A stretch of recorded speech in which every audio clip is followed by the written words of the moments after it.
So now you know what value and possibly how much value you're offering, but what do you do? So your value is probably related to your price point, which is how much you can sell it for. And that's key to your business case, which is the next set of videos. But pricing can be a bit of an art form and it isn't necessarily straightforward. So I'll give you a quick introduction to pricing. So many people think, oh, we should just be the cheapest, right? That's like the best is just always to be the cheapest. But actually, no, that can be quite dangerous. Yes, it's easy to sell things cheap in large volumes. It's easier to sell cheap things quickly and with minimum effort. But customers who look for the cheapest thing are usually the least loyal because they're always looking for the cheapest thing. For many people, low price means low quality. So cheap doesn't usually build a strong brand. You will probably struggle to make a profit if you're always aiming to be the cheapest unless you have a really smart way to reduce your costs. And if a new competitor comes along with a cheaper offering and you have no other reason to buy than being the cheapest, what can you do? All you can do is race to the lowest price possible. It's a race to the bottom. However, if you later decide to increase prices for profitability or for brand reasons, it's really difficult because as soon as you increase prices, you immediately alienate your existing customer base. It's always easier to reduce pricing than increase pricing. So you need to bear that in mind whenever you're thinking about going for a lower price point. So the most important thing is to understand the price elasticity of your market and your product. So that's to know the price elasticity is the price volume relationship. So too cheap and the product seems low value or low quality, so something like Wish. And too expensive and it may be great, but not many people can afford it. And that's something like a Bugatti. So you need to know on this price volume elasticity curve where the peak is and work around that peak. And if you look in small areas here, for example, between maybe 35 and 50,000, it's linear. And therefore it's easily predictable. So that means if I increase the price by 1,000 or 2,000, I know exactly how much the market should reduce by, my volume should reduce by. So that's really important to understand. But this curve is different for every product or market or customer group, so you really need to do your research on this. There are many, many pricing strategies, and I can't go into all of them, and I can't go into much detail on any of them, so please look them up online, but I'll just touch on them briefly. So obviously we've spoken a lot about value, and value pricing is one strategy, so just sum the value, and that is your price point that you're going to charge the customer. As we discussed, it's difficult because of emotional value. It's difficult to quantify and representing all of your customer base or bundling features. So value pricing can be a bit tricky. Competitive pricing is quite common. So you choose an anchor competitor and you position relative to them. So that can be higher, equal, or lower, usually by a percentage, a quantifiable amount. And then if they change their pricing, you change your pricing. This is really good because it's quite simple to understand your pricing point in any market, especially when you're selling a lot of different versions across a lot of different markets. But you need people to be tracking all of those competitor positions in all of those markets. So you need a team to manage this. And also, what if the competitor suddenly makes a big price change? They bring out a new version which is radically different, or they just go for a different market positioning. You lose control over your pricing to some extent by following this slavishly. So this can be a bit risky. It can drive you into an unprofitable position or an area of the market where there's not many customers. Another one is cost-based pricing. So very simply, you work out how much your product costs and you sell for that plus a profit margin. This is kind of common with companies that are just starting out. When they don't really understand their market and they're just trying to put something out there. But this can be really risky because you can very easily be in a position where the customers aren't willing to pay. Your costs are too high and you just don't have a product which the customers are willing to buy at that price. Dynamic pricing is maybe most people understand this from the airline industry, particularly something like EasyJet, who led with this. Pricing changes moment to moment or place to place based on demand. So this is really interesting because it allows you to really maximize your market, but you need to really understand your market's price sensitivity to do this, and because it's moment to moment or place to place, it has to be done by computer automatically, and therefore you need a really good algorithm to do it. And from a customer point of view, if you're going to make that airline seat purchase and you don't know the price of the seat until you come to do it, you're going to feel quite uncertain. And uncertainty is not a great thing that you want to put into your customer's mindset. So it can be a bit risky, especially if you're trying in a market which isn't used to dynamic pricing.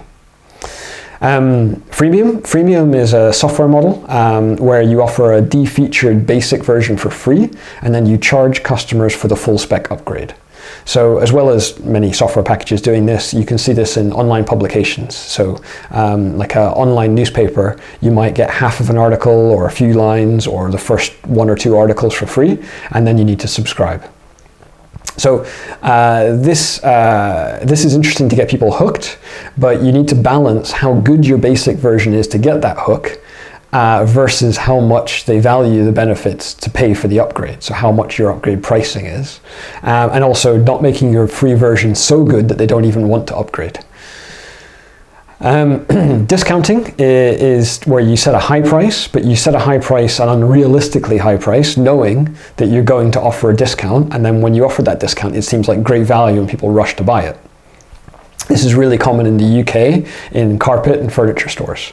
So, you know, you'd be kind of crazy in the UK to buy carpet or furniture from one of these stores when it wasn't on sale. This is kind of a trap because the customers then expect the discount. You know, they won't come to your store unless there's a sale on. And it's easy to, if there's multiple competitors doing this, it's easy to enter into discount wars or discount cycles where you have one peak in the year, like Black Friday, that's when you do all of your sales, when you're discounting. Sacrificial or penetration pricing is to go for the lowest price point possible in order to gain market share. So this is, for example, what Tesla did. So Tesla didn't make money until 2020. So that means all of the Model S's and Model X's they built and sold before then were losing money, or they were losing money as a company. And so they did that so that they could build a brand, build market share, build a following. So they had enough customers when they built their lower price car, the Model 3 and the Model Y, that they would have enough customer base, people flocking there, that then that would be profitable and they would have the economy of scale to make that work. And then that's also going into other elements. So you need to, if you're going to do this, you need to have really solid support from your upper management or from your financial backer, because they need to believe in your great long-term plan, either to move your customers to higher pricing later on or to reduce your costs later on so that you're going to be profitable. Why would someone invest in someone who's just going to be unprofitable forever? You need to have this is a long-term strategy that you need to work on. Premium or skimming model, that's to go for the highest price point possible, and that gains you exclusivity. So if you think about something like Patek Philippe watches, so your business in this case will always be limited by the size of the market of wealthy people who can afford whatever you're doing, because you're naturally going for the highest price point, the most wealthy people. That's really good for brand. That makes you very attractive, but probably you're not going to make a lot of expansion by yourself. You're going to be limited to a fixed market size. So you need to have a good plan of how you're going to drive additional expansion in the future into new markets or new product lines. And how are you going to do that without damaging that brand value that you've won through this positioning? Scale pricing is maybe the most common in B2B. So you set a price, but you discount based on bigger volume or repeat purchase sales. Also, you can recognize it, the supermarket, buy one, get one free, or loyalty schemes and things like that. So it's good if you want to make those volume sales, but you have to keep actively managing it and checking what your competitors are doing and how interested your customers are. The data of the customers taking those buy one, get one free or loyalty schemes is really important for this. And remember that if the customers are really only value focused, they're only loyal to value. So you're not going to get long-term customers from that. Other strategies and tactics. So having a price walk or a grade walk. So if you want a burger, and then the burger store is offering a plain burger for $1, a cheeseburger for $1.50, or a bacon double cheeseburger for $3. Suddenly you have a world of options, and maybe you'll go for a choice which you weren't planning to go for originally. Putting something framed in context between something cheaper and something more expensive makes it seem like better value or more attractive. So typically we'd want to drive customers maybe to the middle from the bottom, but you'll also get some sales of those ones at the bottom, the value customers, and you'll get some people at the top who are selling those. So as long as you're not losing money on any one item, it's a solid plan, and you should have a structure, a grade strategy, not one offering, but a range of offerings for different customers, and it makes it look more attractive. Price psychology is a whole subject by itself. So for example, we all know that $4.99 looks better than $5, but $5 also seems more premium than $4.99. And apparently removing the comma from thousands, so 1,499 without the comma apparently looks more attractive than with the comma.